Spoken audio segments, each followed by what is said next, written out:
G'day guys.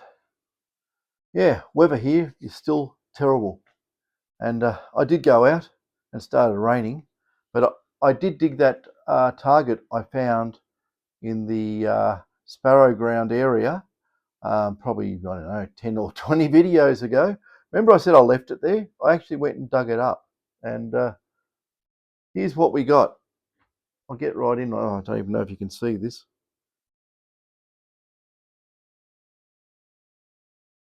Probably can't see it very well. Can't get light on it. But the dirty piece of gold, how about I pick it up in some tweezers? That might be a good idea. Then I'll probably drop it and never see it ever again. Okay, there we go. You can see that. Where's it?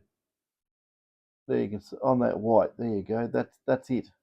It's 0.16 of a gram. So dropped it. Hang on a second. Oh no. Oh no. Oh dear me. I saw it well dear me, I don't know. It's gone now. It's in the carpet. Oh well, the vacuum cleaner will find that. Dear me. Anyway, what I was going to say about what I've been doing. Remember I said I was going to do coils and apart from everything else. Here's one of my coils, a small one I've done, and you probably noticed it's not flat wound or anything, and it's fairly thick within reason. This absolutely is an absolute small gold killer. it it works so well. The reason why it's constructed like this is because it has extra shielding built into coil, so we get rid of some electrical noise, basically radio type interference, and it's a very high Q, coil, and it works really well. So you can get these coils. We could build these up, and if you want, you can put them in other old housings. I know. Yeah, Adam was sending me. Adam, you're sending me information on coil housings and things on AliExpress. So there's coil housings and skid plates there. You can actually fashion those into coil housings. All you need to do is get 2 skid plates, put this in, put in FOMO fill, lock it together, and yeah, make sure you have a spot for the lead to come out, and you've got a coil basically. Or you can rip open an existing coil, and you imagine you put something like that size in an 11-inch case, and all your mates will be going, how come you're getting such small gold? And they wouldn't be able to understand. But wolf in sheep's clothing. Or you can you can't go the other way because the housing's not big enough. But yeah, you can do that. So I've got some housings. I actually made, this was going to be an elliptical, so I was going to squash it in. But I thought to myself, now there's a lot of controversy about elliptical coils and round coils. And just remember, a round coil is more efficient, especially getting small gold at depth. As soon as you start squashing in the sides, you get a cancellation effect. So the more it goes together, the more cancellation you get, and the coil stops performing efficiently.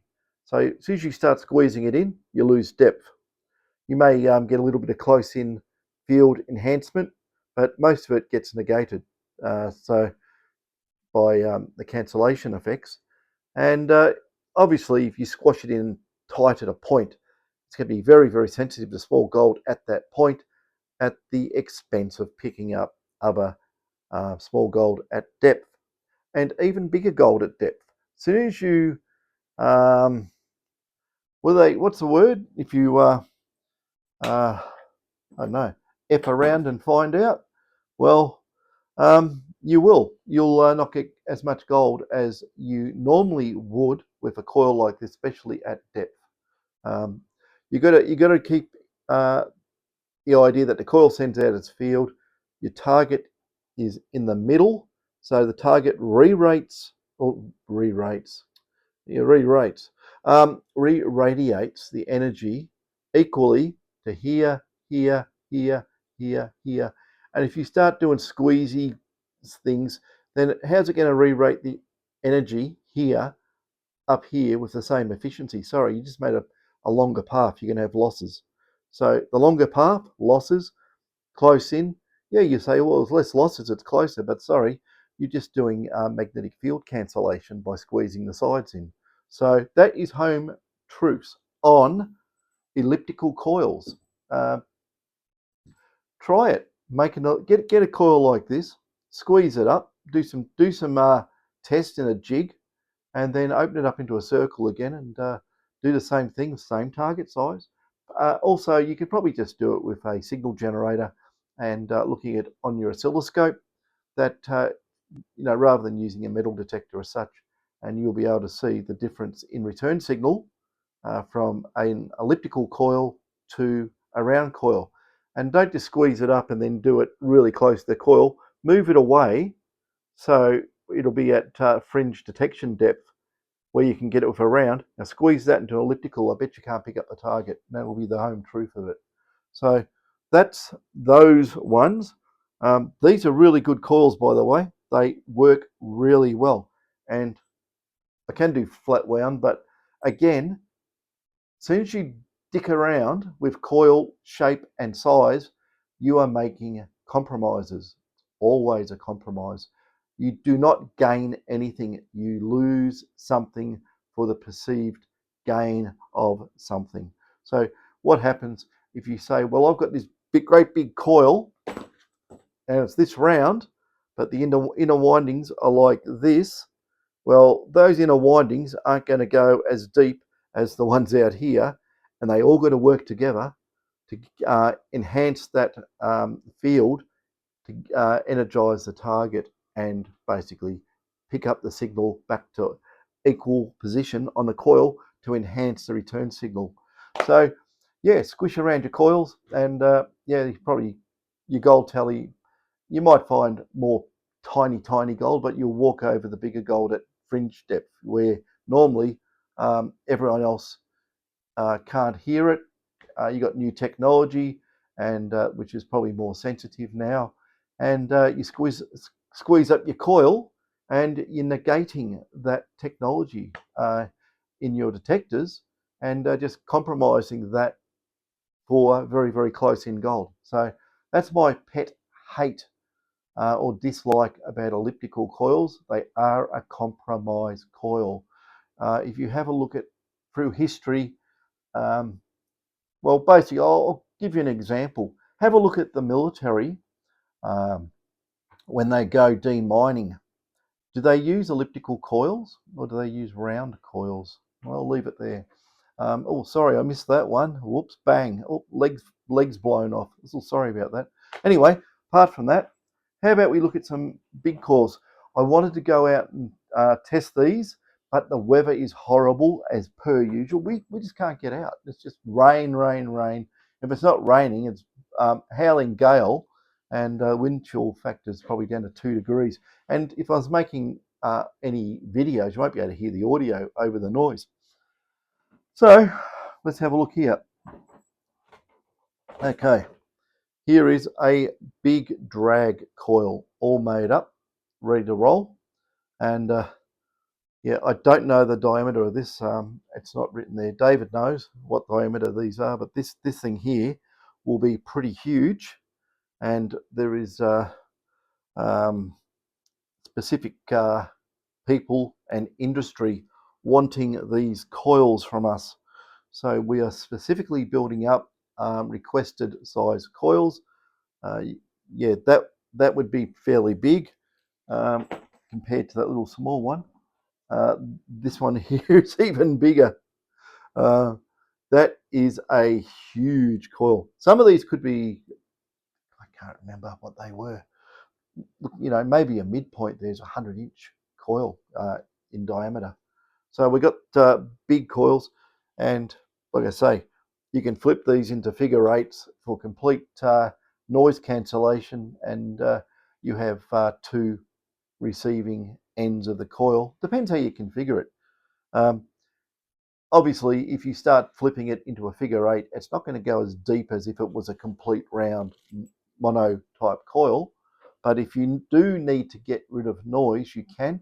And I'll tell you a trick. Rather than flip it, have I got one? Yeah, I have, but they're all stuck together. If I had one here, a figure eight, I could show you some tricks that you can do on figure eight coils.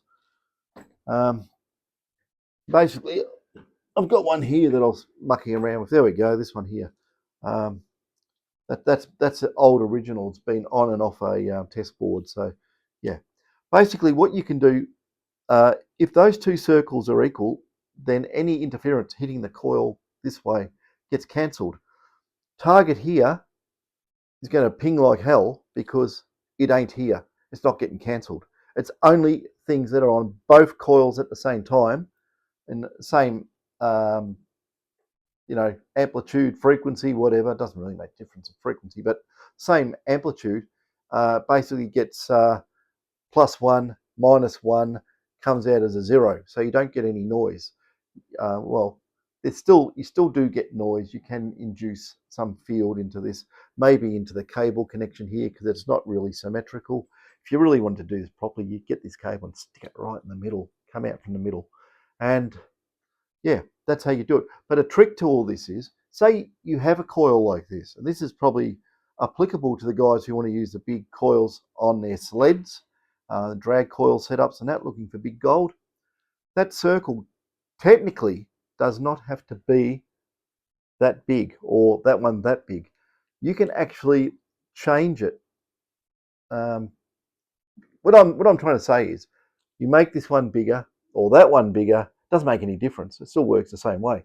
But say you make this one here much larger, it'll go down deeper on bigger targets, of course, and you make this one smaller. So you make this one half the size of this.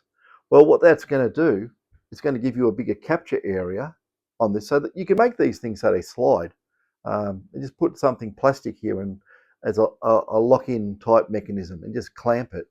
But what you can do, you say, okay, how about all the noise isn't so bad today. You just unclamp it and turn it into a big circle. So this thing will be a big mono. Or the other thing is, you make this coil here, say, make it smaller by just pulling it through your plastic holder. Someone out there might want to get on their 3D printers and make some plastic holders with a plastic adjustment or clamp for this, so you can loosen it off and slide it, because I can see people will probably want it. Can I move that? I like doing the show and tell, but I've locked this in, so yeah, I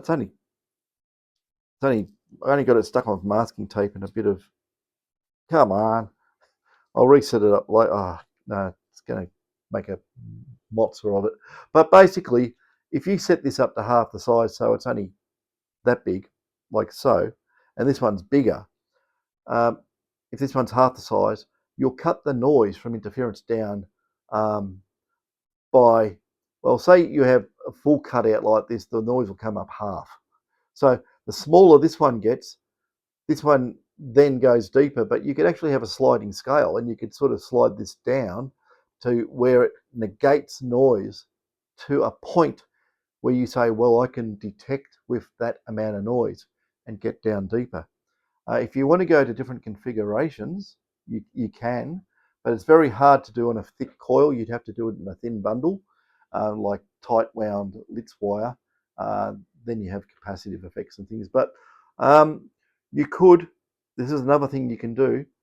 You can actually say you had a big one of these, really, really big, and you turn it into a mono. What you do is you get half of the size of this and twist it on the mono, right? And on the mono on this side, twist another half size loop again, and then you got two ends cancelling, they're not going to do anything to anything at depth. The mono's going to do all the work, and you can go down deep and still cancel out external interference. So that would be this. This would be modified into, it's a small twist here and a small twist there, and you just have a circle coil with a little loop on the end and a little loop on the end, flip phase, and that would be anti-phase to the main coil, which will then cancel out interference. So again, on those outrigger coils, which are all part of the one winding, you can make them bigger and smaller to counter how much interference you have in the field, if you have any. And like I say, if it's massive interference, do that, and that just works. The other way of doing it as well is, you know, they're when you're using big coils, usually using low frequencies. So, you know, like the older detectors, you can use the new detectors. They work fine. But if you really want optimum for big gold, you want to lower the frequency or stretch out the transmit pulses. So that's the story with coils. So we're still going here. There's another one that's been done. That's probably half the size of the other one, I'd say. But yep, trick is when you make these things, you have to make them tight. If you do not make them tight, they will make noise. So this is tight. Like if I give you an idea, say I hit the winding, it's got no give in it whatsoever. It's rock hard. So you get these, and you can turn these into a twisty figure 8 coil for anti-interference, or you can do the other trick, fold a little bit back on itself to start cancelling some terrestrial interference that's coming in. No matter what it is, it will cancel it. So that's another one. We're going to get out and test all these. And I mean, how do you test these inside the house? You can't do it. You can't test it in the backyard. You've got to go out in the goldfield and test these. So yeah, there's another one. That these are all for customers. They're already done, but we can't send them out until we do the final tests on these. So let's tuck that bit in there. So yeah, that's these things. Okay, the other thing was, I've buried it now. Those small coils that we're making work extremely well. Would you believe, somewhere sitting around Melbourne, I have a massive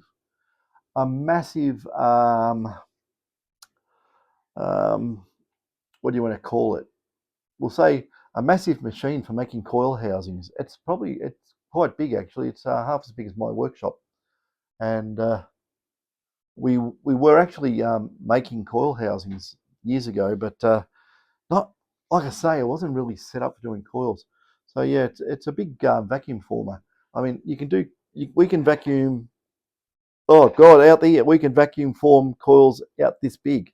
No joke, or a whole heap of little ones, and that is sitting somewhere. Actually, I think we've got two vacuum formers. One's a very small one. You can do something maybe that, but the other one's a huge thing. It wants to suck 3-phase power, so you get a big electricity bill using it as well. But we do have vacuum formers, tons of ABS. In the early days, made the mistake. We said, "Oh, let's make black coils." Oh God, black ABS out in the sun, fantastic. But then we said we'll make white ones, and we've got some white ABS.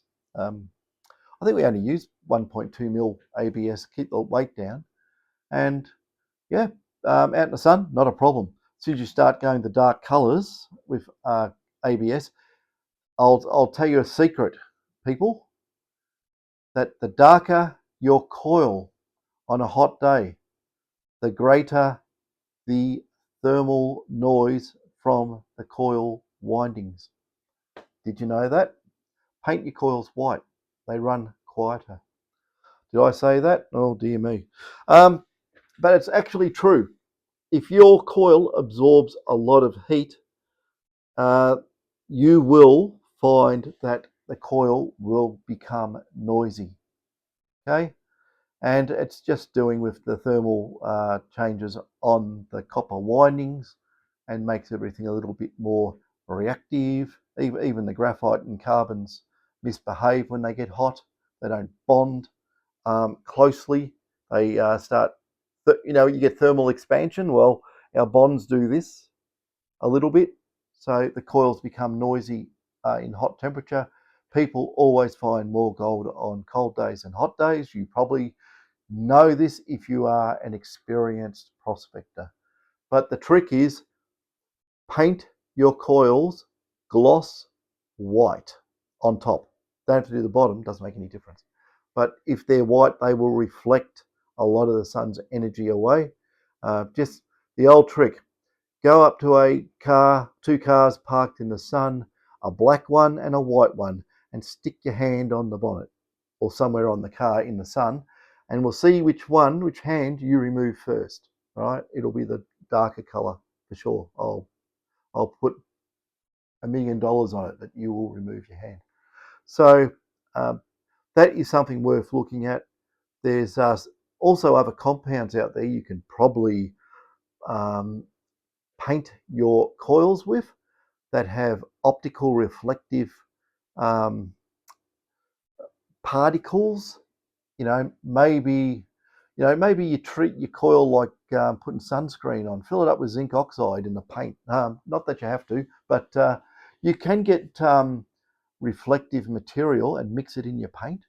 The light carries heat, and plus you also got thermal energy as well.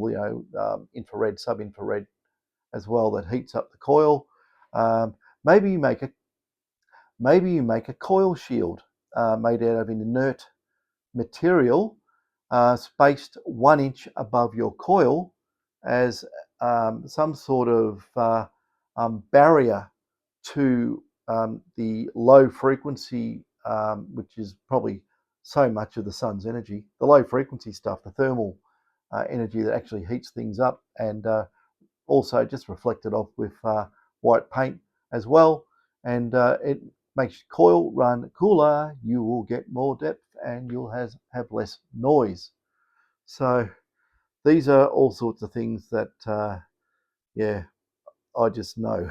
Sorry, but I do. The other funny thing, what else is funny stuff about dark coils. No, I won't say too much about dark coils, but I was having a bit of a poke at the rip-off detectors that are turning up on the internet. You know, the ones I'm talking about. I've pinned a comment someone sent me on one of my videos, one of the last few. I think it's when I was going over the stuff on a particular website, and you can't. I think it's the one that says, what happens if you go and buy that GPZZ 7000 for $3,000, and you will be disappointed. More than likely, you will be disappointed. But I think someone from that camp has seen that and sent me a comment. It's very, very. It's got indications that it has come from that direction, and said, I listen to this. This is their words. It's there, unless I remove the comment. But I pinned it, so it's up the top. You can all read it. It says, something about that I work for Minelab and I give other detectors crap reviews. First of all, I do not work for Minelab. I do not do anything with Minelab. The only thing I ever did in the past for Minelab was buy parts from them. That's it. That's all I've ever done. And now that's more difficult because they've had staff changes and different policies and whatever else, and it makes life a little bit more challenging trying to get parts where I used to be able to get them direct. And this is probably pre-Coden days. I used to get parts direct, and now you get forced into the arms of dealers, and the dealers can't get everything anyway. So it's some issues there that need addressing to keep people's very, very expensive detectors functioning properly. But like I say, if it doesn't happen, I am working on stuff to alleviate part of the problem. Hopefully I get there. I've actually been able to do a lot of work on the input module, and the 7,000 one's not that bad. The 6,000 one's an absolute a doozy, because it has multiple inputs and could be a little bit tricky. But the 7,000 one, I think, should be a straightforward rebuild. But there's a few things I know about it already. There's people that have done some, we'll call it the carbon tetrachloride treatment on them, and given me some information. So, it's basically, see if we can observe what's connected where and what it is, and see if we can get in there and duplicate. Sorry, wrong word.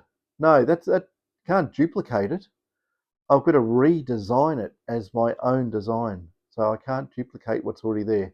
I won't do what the other people do. I won't do that. I'll make it my own. So I'll just go on to have to connect up onto probably 5 or 6 connection pins on the board, and away it'll go. So that's one way of doing it. And what else was there? I don't know. I think that's all. Except the yeah. I want to go. I've got all the whole heap of detectors I've got to go and test, because I was getting all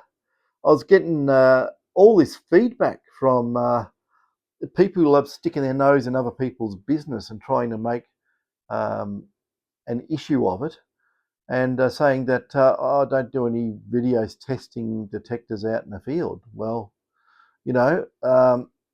I do test them out in the field, and I think, how many videos testing detectors after you've just done modifications do people want to see? I thought one would be enough for each brand or each type of detector, rather than do every detector that comes through my workshop or David's workshop. It is a bit crazy to do that, but yeah, just to keep um, you know people happy, and then keep their, stop their noses being out of joint and whatever else. I'm going to do that. It's easy enough to do. Just take the camera and do a video out in the field. So I have to do everything one-handed, and a camera in one hand and a detector swinging the ground and whatever. But when we usually test it, I have to go and bury targets and things, and some of the ones I use I don't leave out there, because if I left them out there and someone found them, I would be crying tears of blood. So, I don't leave proper gold targets out buried. I'll put simulated gold targets out there and leave them, right? But I will not leave real ones. I've done that before. I did that up near Avoca, and dear me, I put down test targets, and it was also on private property. And I said, "Oh, no one will ever find this." I went back 2 days later, and it all dug up. It was about $800 of gold gone. Thank you. So I'll never do that again. Learn your lesson. But it's funny, when I put simulated ones down that are out in the public areas, public access areas, no one ever touches them. So I don't know. I put real ones down on private property, they get taken, and I put simulated ones around, they get left there. Not dug up, not even sniffed at. So I don't know. Maybe someone had a drone and saw me burying them in the ground or something. I don't know. Mind boggles. But yep, won't be doing that again. And the other thing, this is an interesting one. Someone who wants to remain anonymous sent me an email, and it said something. Oh, I don't even know if I should repeat this. Okay, I'll repeat it anyway, because it's to me it's plausible. Okay, someone how do I even put this without saying too much? I got to think this out before I open my big mouth and put my foot in it. Okay, I'll put it this way. Say, for instance, I did a modification on a metal detector. Okay, just GPX or a GP or SD or whatever it may be, and or even we're doing 6000s and 7000s now, so maybe any of those detectors. And there was this is where it gets critical in saying this, but I won't say this part, but I'll try and paint the scenario. Say someone wanted to make me look bad. Now, if you had that detector and you were the owner of that detector and you communicated with people that you're going somewhere to test out this new modified detector, and you said where you were going, and someone wanted to really, really cause trouble. Well, cause an issue. And this is just an opinion piece on how to do it. Okay, say that where there's a time and place, roll up with this detector, and in the bushes out of sight there is someone with another detector. And when you turn your detector on doing tests, they turn their detector on and point the coil up in the air, face on, at you. And you know what two detectors do in close proximity, don't you? Even can even be, if you hold the coil up, even 100 meters away.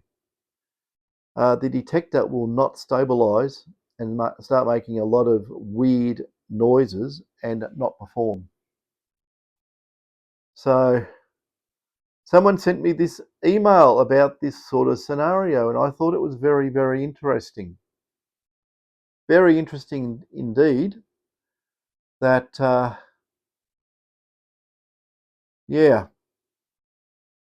I'll just say that, and I'll leave it at that. I'll leave it at that. So, guys, if you are wanting to have a proper test of your detector when you get it, go out the bush and don't tell anybody. Right? Do not tell a soul. Go out by yourself or with someone. Better to go out in pairs, but don't tell anybody.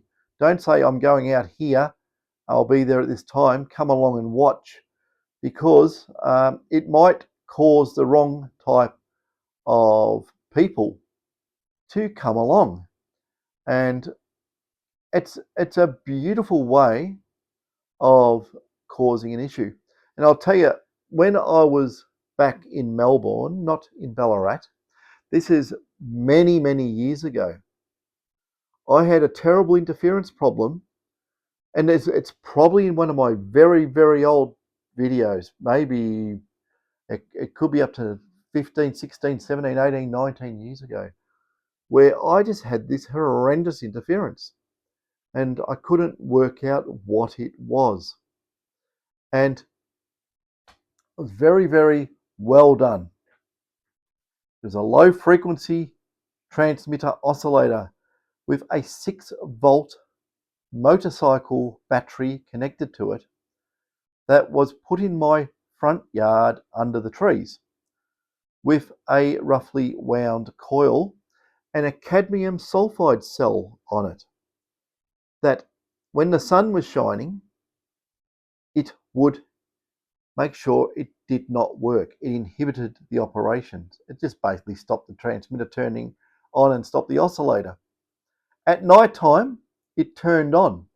And because I did all my testing at night, I always used to say I do all my testing at night because it's quiet and everyone, is hopefully asleep in their bed with the TVs. Back then, the TVs, everyone's using horrible cathode ray tube TVs in a lot of cases. It makes a lot of interference. And yeah, what happened is that the noise came up like anything, and it was beat frequency noise. So at the time, I had a spectrum analyzer, portable one. I think it was an Avcom from memory. I had to make a low frequency converter for it, and I went around and I tracked it down, and I found this bloody transmitter under my workshop, because it was in the front of the house. It was just a converted bedroom, And under the tree there, I found it. The motorcycle battery was dug into the ground, and the rest of it was just hiding behind the branches of the tree and the trunk. Small tree. So yeah, that got disconnected. The noise went away. So I to this day do not know who did that, but someone with an electronics background knew how to do that. So yeah, never happened again. But if it does, I'll know how to find it anyway. But that is something that actually was very interesting back in the day.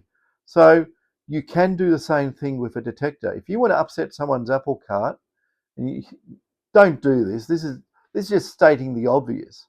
But if you know someone is in an area detecting, put on a 18-inch mono coil and turn your detector on, lift it up, the coil pointing at them in their direction, and they won't be able to detect. Well, I shouldn't say that, should I? The other thing too, what I know people used to do to stop people detecting, right? And this is an interesting one. Is you get it's illegal to do this. Okay, I will say that. Don't do it. It's illegal. There's my disclaimer. But use an electric fence device, right? And instead of putting it, this is what people. I'll just tell you what people have done. Instead of putting it on an electric fence running around and running it to earth, what people have done is they use fine wire, they string it up in the trees so you can't see it, and run it around like a big loop antenna and connect it to a electric fence generator.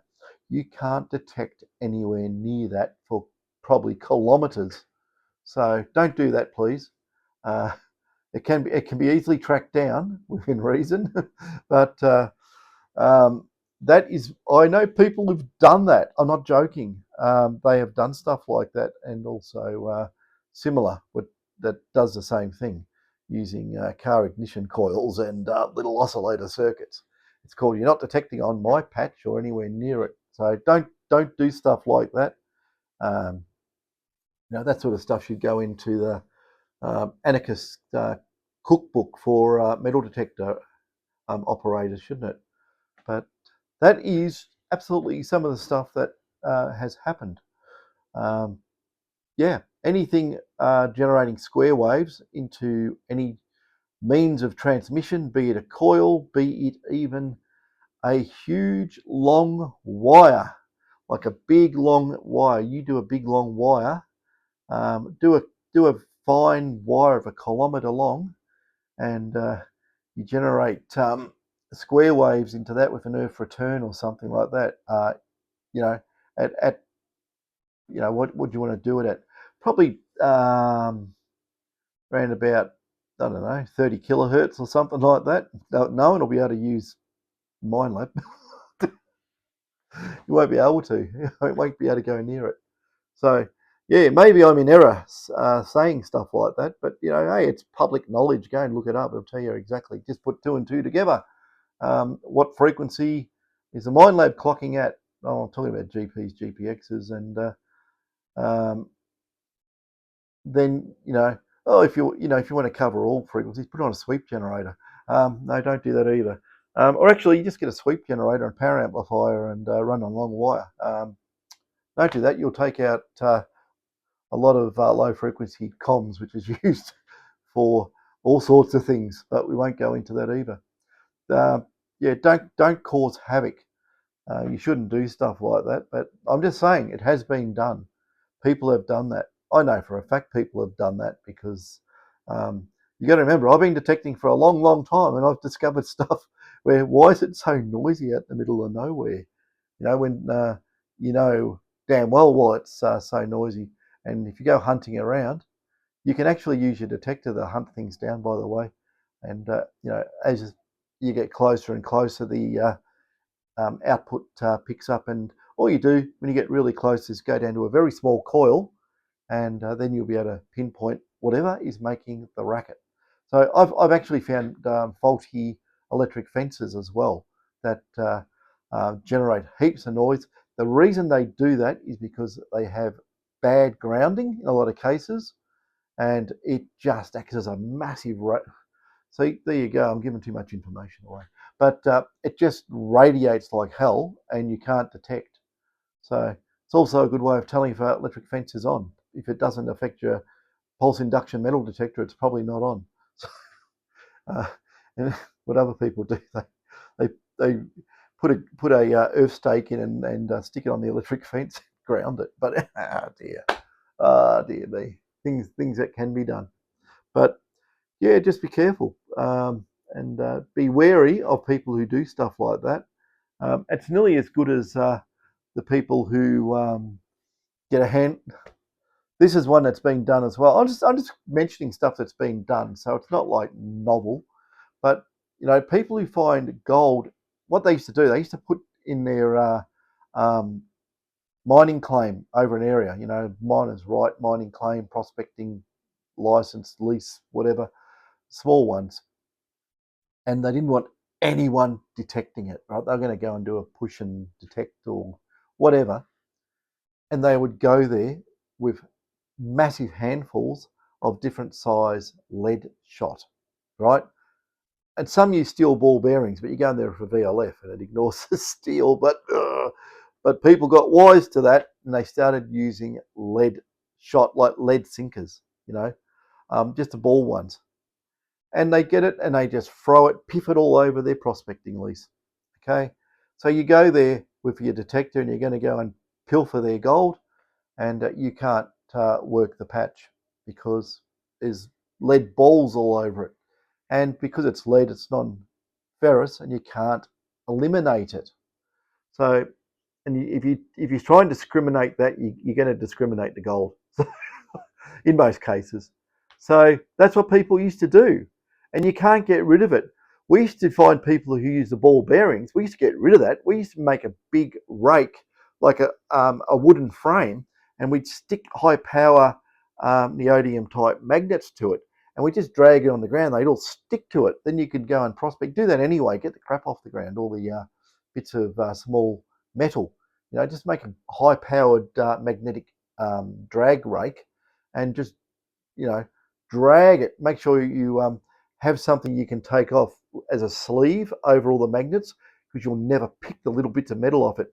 You do it with a cover, hold down the ends and pull it away, and then all the metal drops off on the other side of it. Maybe a piece of canvas or whatever, something thin but strong, because you don't want holes through it.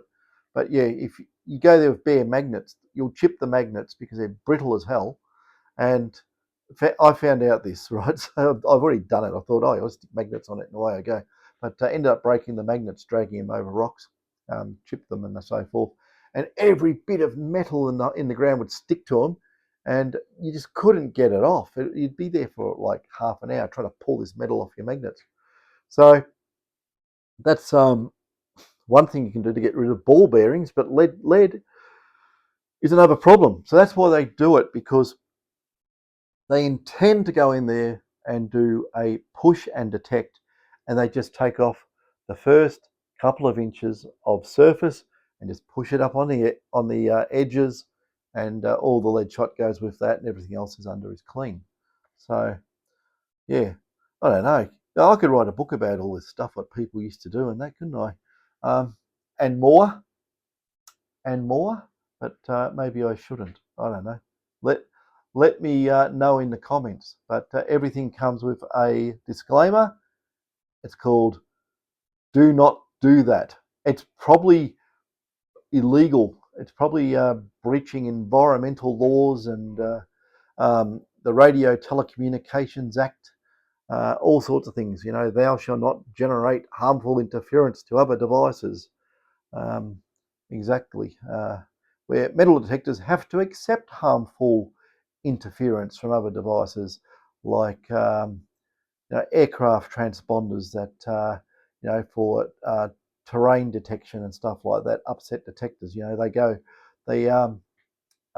aircraft, the big ones with 200 people on them, go overhead, and the detector goes whoop, whoop, whoop, whoop, whoop. It carries on like a pork chop.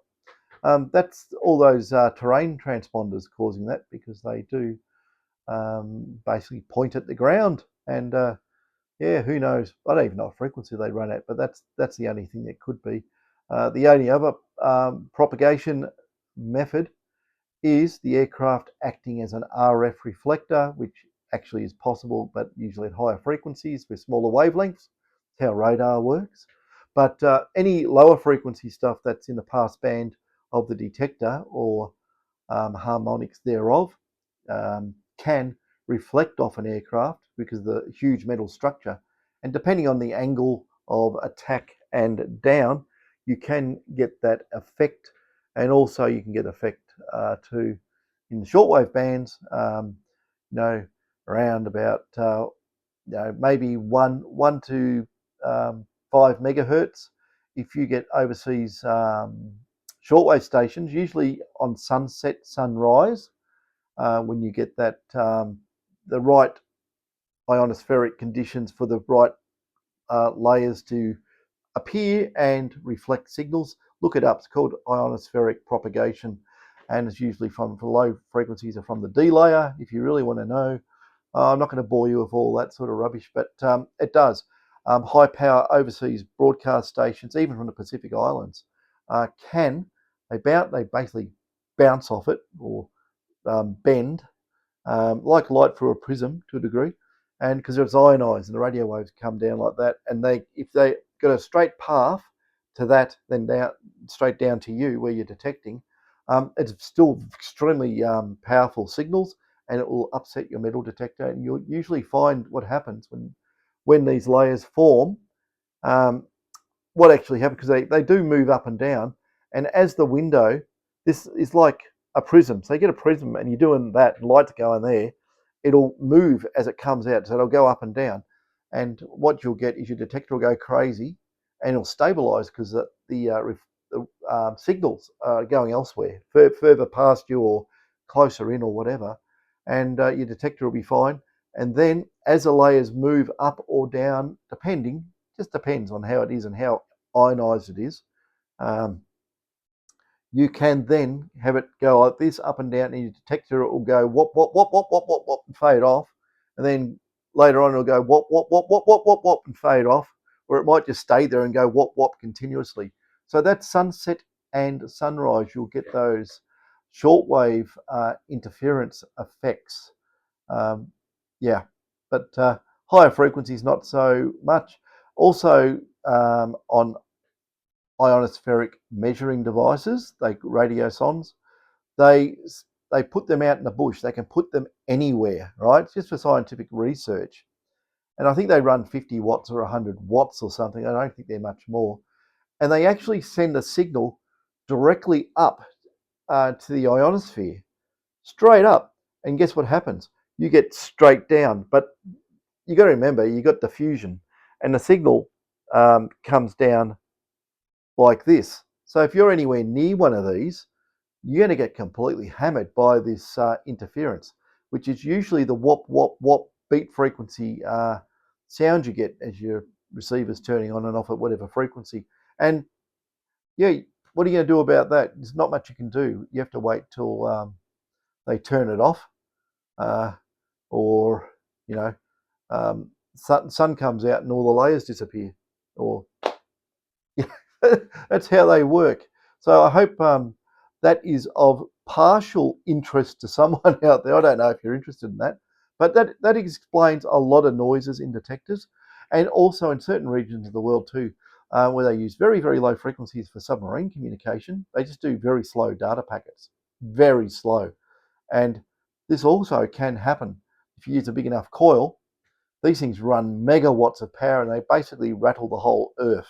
Um, the signals transmit through the Earth, and mainly the Russians and Americans do it at some stations. In Norway, there's probably some here, there, everywhere. We don't know where they all are, but they run millions of watts. And those frequencies, your detector, if you're running a big enough coil, and it can intercept those signals. So we've had a look at that before. Many years ago, we had the stations down in Gippsland causing they're not there anymore. They were 2 million watt low frequency transmitters. What were they? They were I can't think of Loran or something or other. Anyway, what used to happen is those things fire up and they do a transmission, And when I was closer to that neck of the woods, I would get interference from it. So it's quite easy to find out when they would transmit and the detectors would go off. And also we used to look at it on the spectrum analyzer, very low frequency stuff. It was, it's like 15 kilohertz or something. But we used to get the spectrum analyzer, which just measures radio frequencies, and we just tune it in the low part of the spectrum and run a big long wire antenna, and then you'd see these spikes come up when they used to fire up, and you know we were 250 kilometers away, and we still get the interference from it. So all this stuff is out there to give you a hard time. Well, not that anymore, but it's probably been replaced with other stuff that's just as detrimental. Need I go on about the over-the-horizon radar, which is one in Queensland, and I think there's one, where is it, Long Reach, and um, somewhere in WA up on the coast. Those things, yeah, they go all over the HF spectrum, and if they get down low frequencies too, even just off the back end of their antennas, those things run millions of watts, and you know it's all pulsed, and it can interfere if you probably already know that it can interfere if you're detecting, if you detect over in particular areas of Queensland and WA, and depending on ionospherics too, it can affect you in other states, depending on, again, propagation layers off the ionosphere, how high they are, frequencies, and all the rest of it. But I've probably bored everyone to tears with all this, but some people like the technical aspect of metal detecting, and they want to know the causes of what does this, what causes that. Is my detector faulty? No, it's probably not. It's probably just one of these interference sources. Um, there's people who just say, "Oh, my detector goes crazy every so often," and I've had people bring it, say, "Oh, every so often it just goes crazy," and you go and test it, and there's nothing wrong with it. It's working perfect. You do everything under the sun. You give it a chill, you give it a heat, you do anything, you give it a bit of a wobbly board flex, you give it a little bit of a impact test. You do everything trying to generate this intermittent so-called fault. It's not there. It just doesn't exist. It's all these terrestrial interference mechanisms out there that are making people's detectors go bonkers. So there are ways to shield from that as well, but need I go into that now? No, I won't. If you do have trouble with that, rather than say running, like we used to sell filters, input filters that used to knock a bit of it out, but there are other ways of doing that, of protecting yourself against particular types of radio interference, the low frequency stuff. It's not easy to do, but there is ways to do it, because I've had to do it before.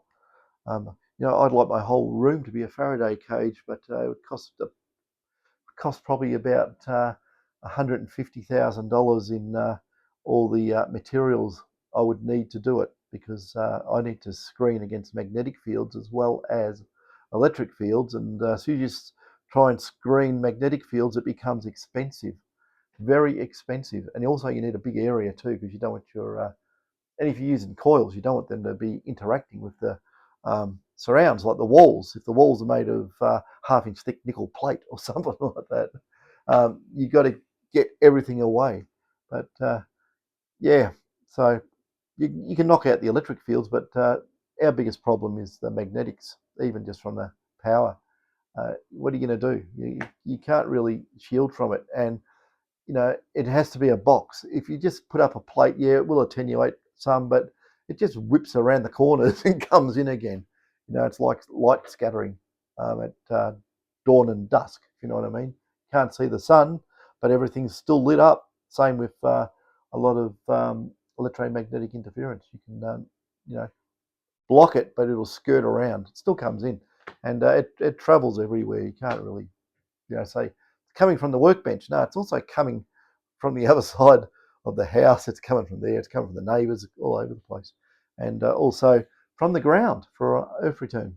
So there's many obstacles to have an absolutely clean environment to get rid of all interference. But then that's not living in the real world, is it? So do you want to have a bit of interference and have to work with it to develop stuff? Not really. You really want to quiet, develop it, and then see how it goes in the real world. Give it a bit of interference and see if it stuffs it up. Basically, stops it working, all goes pear-shaped. Back to the drawing board. So yeah. Anyway, there are a few things I'm working on, and making videos and working late, as you can tell. I probably made everyone yawn again. But, yeah. Anyway, guys, have a look at the comment on the other video too, where I pinned it up the top. I can't remember. I think the person who left it there's got some little avatars, little purple circle or something, but don't quote me on that. Yeah. Anyway, back into it. And if you learned something, good. And if you want to keep updated on all this sort of stuff, subscribe, guys. What does everyone say? Hit the subscribe button, right? And you meant to put a bell up or something. I don't even know how to do that, but yeah. Yeah, subscribe. Then you won't miss all the tidbits, all the little bits of stray information that comes in, which I sort of have to, dress up a little bit and or dress down, should I say? I've got to sort of make it so it's not so pointed and obvious, and we just keep on keeping on. But yeah, the one who said that I work for Minelab, yeah, fantastic, really. Oh, where's my paycheck? I don't work for Minelab. I don't. I'll tell you that now. Anyway, I've got to persevere on, and yeah, just keep in mind the anyone wants drag coils for any big metallic objects, big metallic objects, deep, very deep. I mean, you can use these to find, well, I wouldn't do it here, but you can find unexploded ordnance with big things that sometimes they drop bombs and they go down a long way.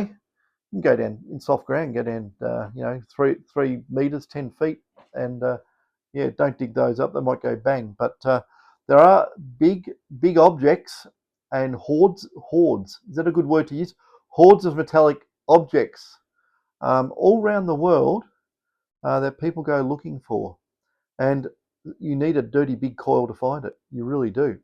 So, and some areas have a lot of noise, so you can flip it into a big floppy figure 8 coil and crank up your gain and yeah, go detecting items. Just remember one thing: the bigger, the heavier the item on loose ground, and I'm not talking on bedrock. I'm talking about all the dirt that's out there, river wash, hill wash, um, denuded mountain ranges like around Denali, places like that.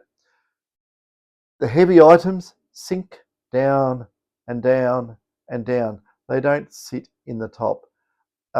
Even you think, say you have like over millions of years, you say you have volcanic activity and earthquakes.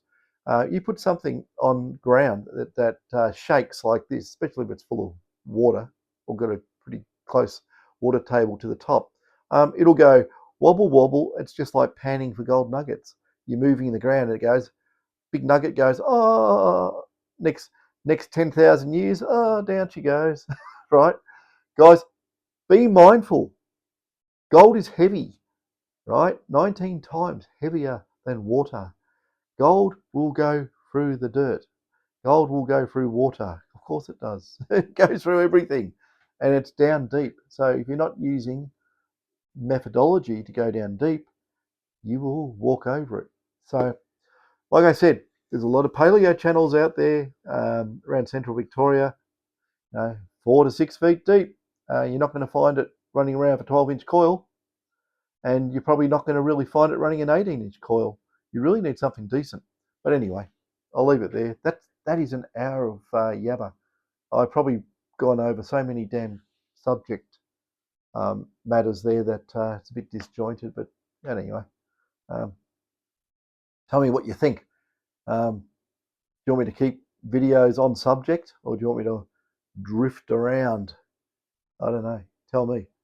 Leave it in the comments, as they say. Anyway, catches.